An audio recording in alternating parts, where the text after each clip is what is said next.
Good evening, my name is Garrett, and welcome to The Last Call. On tonight's Versus, we have a Johnnie Walker Double Black coming in at a 40% ABV, no age statement, versus Johnnie Walker Green Label coming in at a 43% ABV, at least 15 years old. Now, this is going to be kind of an interesting little thing because both of these are touted as kind of the smokier side of Johnnie Walker, and you can have your criticism about Johnnie Walker as a scotch in general. Personally, I really like Johnnie Walker. I think that they do a pretty good job with their blends, and to be a great stepping stone into some awesome, deeper scotches as you go down the rabbit hole with them. And I thought, what better way to kind of compare these two now, mainly because if you see these on the shelf, you may not realize there's a big difference. So let's just go and jump into things. We're going to talk about notes, color, taste, and then wrap things up in the grading section. Let's jump into it. And as always, make sure you like the video, subscribe to the channel, hang around for a bit, become a member if you like. If you're interested in some other Johnnie Walker reviews that I've done, they'll be linked up above and down below. But again, I tend to be a pretty good fan of Johnnie Walker and what they are bringing to the Scotch world. Yeah, they can be a little overpriced in some markets, I respect that, but I'm a big fan of the green, actually.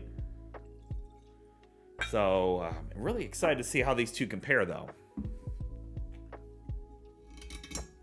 And instantly you're going to tell the difference. This one does have a screw cap. That one's got a cork. So you might be instantly gravitating towards this being the more premium bottle. Doesn't necessarily mean that. Color-wise, that double black is definitely darker shade. Alrighty, let's start on notes for the double black. Oh, yeah. Right away, you do get a kind of grain sweetness going on here, a little bit of a smokiness to it as well. Apples, beautiful orchard notes going on here. It's got a bit of underlying maltiness to things as well, so it's almost like it is kind of a younger whiskey, especially coming from Scotch territory. You get that kind of barley kind of youth notes is probably the best way to say it. A little bit of honey, kind of like a drizzle of honey. Like over the top of granola. There we go. But that underlying smoky and a little bit of sweetness going on here with the orchard notes. No ABV, nothing harsh, no off notes. Smells like a very lightly peated scotch, to kind of put it bluntly. I mean, just kind of going right at home plate here. It's not super heavy-handed in that smokiness, just a little bit, but it's got a lot of malty funk to it and that orchard sweetness going on. All right, let's go for notes on the green label. Instantly, you can tell an age difference. And yes, at the end of the day, these are made up of different blended whiskeys. I understand that. This comes across more sweeter, almost like apple, like homemade apple juice kind of sweetness, like you picked up at like a farmer's market. It's sweet. The underlying earthiness is also bringing across this little wisp of smokiness to things. But it's a lighter smoky, almost more just like a wisp of smoke, done a little more elegantly than the double black smokiness. The honey on this one is coming across a little more richer and more of a higher quality, to put it in perspective. Like this is like your, everyday honey that you can pick up at the grocery store, where this one is a little more refined, something you would again kind of find like at a higher end store kind of aspect to it. The sweet elements from the orchard notes, you're getting a little more pear, getting a nice tart green apple in here. And you're also getting that maltiness from the barley. Here, however, the maltiness doesn't have that youth to it. It's well rounded and it's just got a beautiful crispness to things. And as you keep going back, you get a little bit more of the oak spiciness from the casks. Just a little bit. Caramel sweet going on, and a little dab of vanilla. I'll see if I can find the cask over here, because we weren't picking up anything from the cask itself.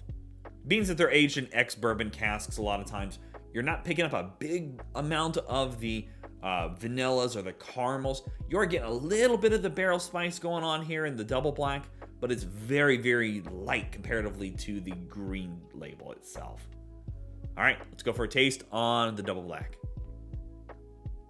Very light on the palate, a little smoky, earthy, and it's building up a bit more as well.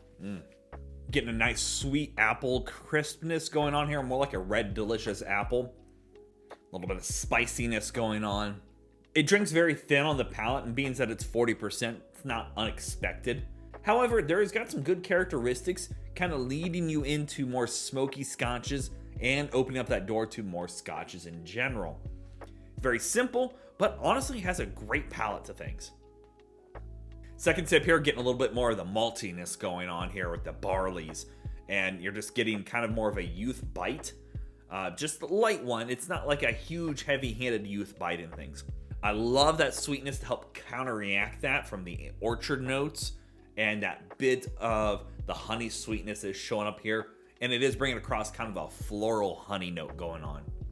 Overall, really simple. Lingers with a little bit of spice here at the very end of things, with that barrel spice going on in here, but very approachable, very easy to sip on, and honestly really hard to argue with for the most part. So let's go for a sip on the Green Label. I keep wanting to call it Green Spot because of the name Green Label. My brain keeps wanting to say Spot. Obviously it's not. But when it comes to the whiskey itself, it's got a great profile to it. A lot of deep, rich maltiness here. And being that it's predominantly malt whiskey in here, if I remember right, it really showcases well. The thing that wins this one, in my opinion, is that age statement. You really gave all those blended whiskeys a beautiful time to kind of commingle and exist together. And you're getting this beautiful punch of maltiness, little wisp of smokiness going on in here. Green apple sweets and tartness going on as well. It's a gorgeous sip. Second sip here, I'm getting a little more saltiness going on, and I think that's coming from the little bit of Talisker that's in here. It's gorgeous. I'm a huge fan of Talisker. Talisker was one of my first smoky scotches that I fell in love with. So you're getting kind of a sea salty, briny note going on before you kind of go into the maltiness, that bit of sweet characteristics. The barrel spices are starting to show up as well. I love the caramels going on. Very almost like I want to say like a sea salt caramel going with it. The big winner here is that bit of apple sweetness. Instead of being predominantly heavy-handed with the salty and the deep maltiness going on, that apple sweetness is bringing in that bit of tart, crisp Granny Smith apple for me. Helps cut that. So again, being that if you are newer to whiskeys, you're going to see this and don't try it, but open up to that, and you're going to really love that ride of flavors going on here. No ABV, nothing harsh, no off notes, beautifully sweet, maltiness going on in here, that little wisp of smokiness, definitely lighter in the smoke in my opinion than compared to Double Black, but I have to be honest, I love that. It's just a great example of a blended scotch. It's got a good body to it, and it just holds up really well in my opinion. All right, let's talk about the grading scale here, and where do we rank these two? Personally, both of these can be found at most markets nowadays. The Green Label kind of left and it's made its way back into the markets after a lot of hoopla about it.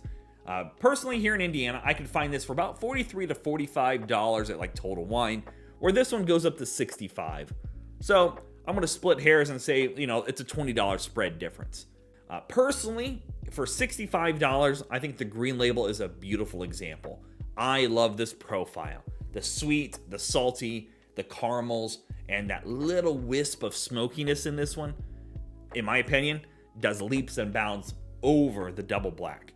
Now, while this has a heavier handed smoke to it, the bit of youth in there is what really kind of knocks this down a few pegs for me personally. Now, that's not a knock against it. I'm not saying that's an off note or anything, but for me, it does come out a little youthful. And to be honest, at the end of the day, if this is just out of your price range at $65, or if it's more expensive in your market, there's nothing wrong with this bottle. It's a really solid example of Johnnie Walker's blending techniques. So yeah, there you have it, folks. Johnnie Walker Double Black Blended Scotch Whiskey versus Johnnie Walker Green Label Blended Scotch Whiskey. If you have questions about either bottle, go and let me know down in the comment section below. I will do my best to answer it. And if you have any specific spirits I should put up against each other, also let me know down below. I love doing these A/B comparisons. Helps me learn and hopefully helps you make a decision on your next purchase. And as always, may your last drink of the night